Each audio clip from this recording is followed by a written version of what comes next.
Modernizing how the government conducts human resources. That's the subject of a lot of modernization these days. A case in point, the Human Resources Quality Services Management Office recently launched at the Office of Personnel Management. My next guest says OPM and the QSMO have become an important hub for several agencies trying to modernize HR. Steve Krauss is Senior Advisor to OPM's HR Quality Services Management Office. He joins me now. Steve, good to have you with us. It's great to be here with you, Tom. And what are you seeing? I mean, a lot of agencies, a lot of them are talking about HR modernization, and they mean, from what I've understood, the basic processes of how you just do all the millions of myriad steps for getting people what they need in HR. There are a significant number of large-scale HR IT modernization efforts underway across most of the federal shared service providers and a number of large agencies as well. And for the most part, these projects entail consolidating a set of fragmented or disparate systems into a more cohesive end-to-end HR system that can meet the needs of federal agencies and employees across the entire hire to retire life cycle. So what these agencies tend to be doing is moving to modern commercial cloud-based software as a service platforms. And there's a significant degree of business process reengineering and change management that goes along with that. Yes, they typically have older systems that were hand-coded or custom-coded for each agency. And it sounds like they're finding that just the commercial cloud-based providers, software as a service providers, can provide that functionality with a little tweaking maybe for government, but checking on vacation time, checking on your raises or retirement levels, whatever that might be, that's kind of universal. It's a real mix and kind of a menagerie in terms of what's out there today. As an example, about 75% of civilian federal agencies use Oracle's PeopleSoft as a core HR platform today. But in the older paradigm of IT system deployment, what that meant was buying the software and then customizing it in-house. And that leads to all kinds of issues in terms of technical debt and not being able to keep pace with changes in technology. In addition to which, agencies have a whole slew of systems, some of which are custom built, some of which are commercial, to handle various aspects of the human capital management lifecycle and what we call the human capital business reference model, which is all of the human capital management functions that agencies perform. But the bottom line is, yes, the set of commercial platforms that exist today and that agencies are looking to move to can handle more of those things in an integrated fashion. And that's what agencies are trying to get to. And what effect does that have on their infrastructure? Because a lot of them are trying to modernize that in the way they handle data. At the same time, they're trying to modernize the applications themselves. It has a whole slew of implications for infrastructure for a variety of reasons, not the least of which is that most of these systems operate in the cloud. So they are consistent with what agencies are trying to do more broadly in terms of moving to cloud-based infrastructure, but also because these systems tend to be more integrated in nature, there's less room for error and for data integrity issues that crop up in interfaces between systems. And data quality and the use of data to improve strategic human capital decision-making is a core issue that OMB and the White House and agencies are very interested in. And so moving to these new platforms has significant positive implications to making that happen as well. We're speaking with Steve Krauss, Senior Advisor to the HR Quality Services Management Office at the Office of Personnel Management. And let's talk about what OPM is doing in the QSMO, trying to guide agencies in all of this. Tell us more. From an HR QSMO perspective, we do a couple of really significant things when it comes to helping agencies modernize. One thing is we serve as an advisor and a coordinator.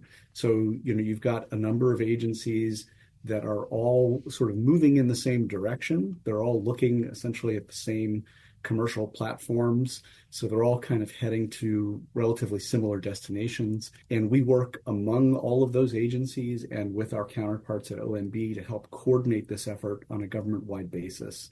So there are opportunities to either consolidate, collaborate, or share solutions over the next several years that really have never existed in the federal government. And it's a big task, but our primary objective is to help agencies do that and get to a better state. Along with that, the other thing that we've done is we've recently stood up the HR QSMO marketplace. Mind you, this is one of the fundamental aspects of what quality services management offices are supposed to do. The founding document for the QSMOs is an OMB memo M1916 that launched these efforts. And the fundamental job of the QSMOs is to stand up these marketplaces. And so we have, just within the last couple of months, stood up version 1.0 of our HR QSMO marketplace. It's publicly available on GSA's acquisition gateway, and it serves as a market research hub. It provides information about the various solutions that are available to agencies as they're looking to modernize and upgrade their services. Today, it includes the federal service providers, the shared service providers, and OPM. But we are also working to figure out how to onboard and incorporate commercial solutions into that marketplace. Yes, there are alternatives to PeopleSoft now, and some of them are coming in. But you touched on something I wanted to follow up with, and that's the idea of shared services. And for decades, there has been the Interior Business Center and the National Finance Center that have had some HR services and payroll services.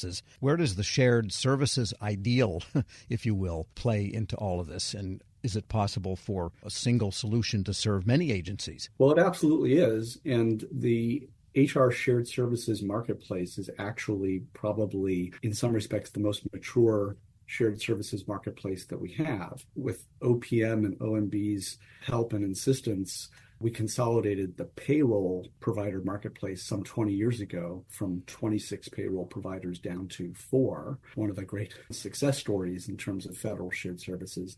And today, just as you pointed out, the National Finance Center, the Interior Business Center, Treasury's Administrative Resource Center, and a couple of others provide HR and payroll services to a variety of agencies across the government. And I would say that while there have been some ups and downs with regards to agencies' desire to move to shared services, to shared service centers per se, the role of shared services, I think, is not going to shrink in the future. It's going to grow. And it's not just based on the economies of scale that shared services can provide, but increasingly we're seeing this in terms of economies of skill. There's a real shortage of talent in terms of federal HR talent, right? HR specialists and the HR departments that are out there to serve agencies and help them achieve their missions. And so the more that we think about these shared service centers as like centers of excellence, the more obvious it is how important this is going to be for agencies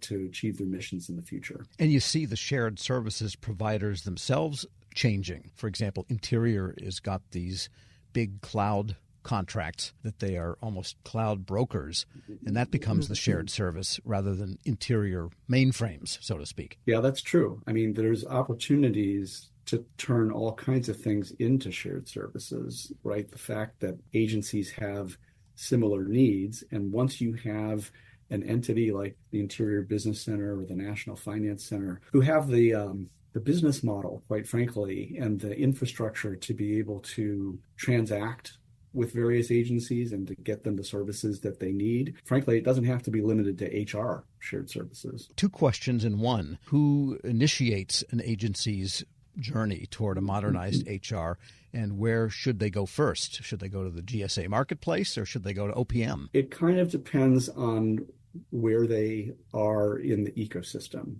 For a lot of agencies who are already currently customers of some of these shared service centers, their journey towards modernization has a lot to do with partnering closely, probably with their existing shared service center. But they can also go to the HR QSMO marketplace now to see what options are available. Different shared service centers provide different services, and some agencies buy different services from different service centers. So that is a viable option. We tend to be focusing a lot of our attention on some of the largest agencies and the shared service providers themselves, because that accounts for probably 80 to 90% of the HR IT ecosystem that exists across the federal government. And at this point, for the most part, those agencies know that they should be coming to us for market intelligence, but also to ensure that they're aligned with the standards and the strategies that OMB and OPM are deploying. And we're working hand in hand with most of those agencies today on their modernization projects. Steve Krauss